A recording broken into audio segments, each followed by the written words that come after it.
I want to ask you about your podcast. Oh, yeah. Called David Tennant Does a Podcast With. That's right. Yes. We could have worked on the title a little bit more. Yeah. No, well, they said to me, you've got to have a name that people can search, and you've got to put your name in the title so that when people search for it, it comes up. So then every version of that was just felt like a naff pun or some sort of crowbarring my name into some title. So she said, well, let's just call it what it is. You went with calling a spade a spade. Call a spade a spade, yeah. Well, it's really good. Thank you. But you do have that unfair advantage, so to speak, of a lot of these people you're talking to, you've worked in very intimate, long-form ways with. Yeah. Olivia Colman, obviously Michael Sheen. You know, you've had people on that you've been in shows with.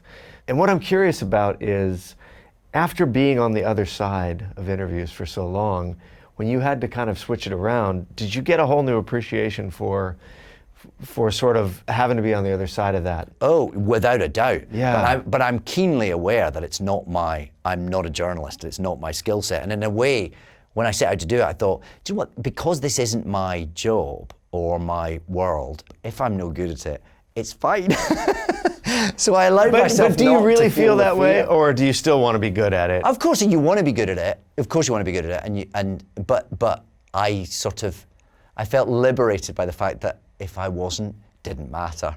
I could go back to the day job. Well, it's interesting because I think there's a trust factor. Obviously, the unfair advantage is... Yes, I'm playing on that hugely. My unfair advantage is... Right, but how do you also keep that trust and sort of protect that trust? Oh, because it's people certainly with the early ones I did was people I knew very well, and I said, look, we'll just if anything comes up, we'll cut it, we'll do this, nothing will go out that you don't want to go out. There's an absolute safety net. So I suppose, again, there's an unfair advantage there that if you're people you know well, they hopefully will know and trust that when you say that, it's true. Whereas as a sort of hired hand, you go along to interviews, you don't really know how much you can trust the person you're talking to, or what their agenda is. So again, I'm shamelessly using that personal connection.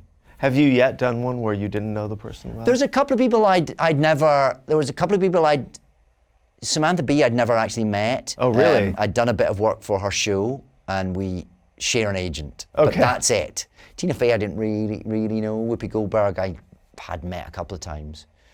So yeah, there are a few in there that were sort of a bit more. I felt a bit more like a sort of a journalist. But again, they were all people I came to with some sort of personal connection of some kind, or a professional connection of some kind. So there was always a kind of reason why I ended up in the room with them, and therefore I think that affords a certain level of trust for them, I think. Right.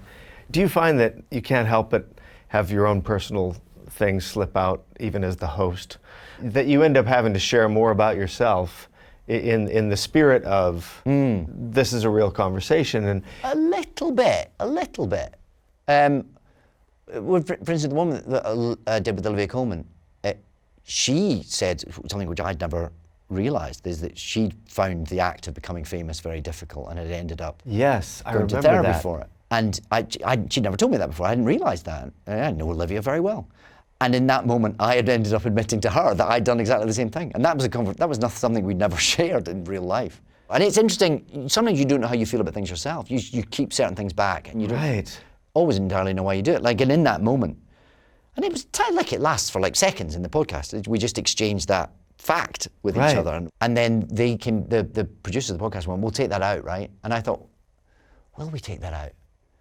And instinctively I went, yeah, we'll take, and then I thought, you know what? I said it, it was quite nice to get that out there. Let's keep it in. Right. Because there is something, because also why not share that, actually? Hey folks, thanks for watching. If you like what you just saw, then why not subscribe? Click right here for lots more off camera. And if you want to see the hour-long version of these conversations, I'm going to give you the secret link. Here it is, offcamera.com. Check it out.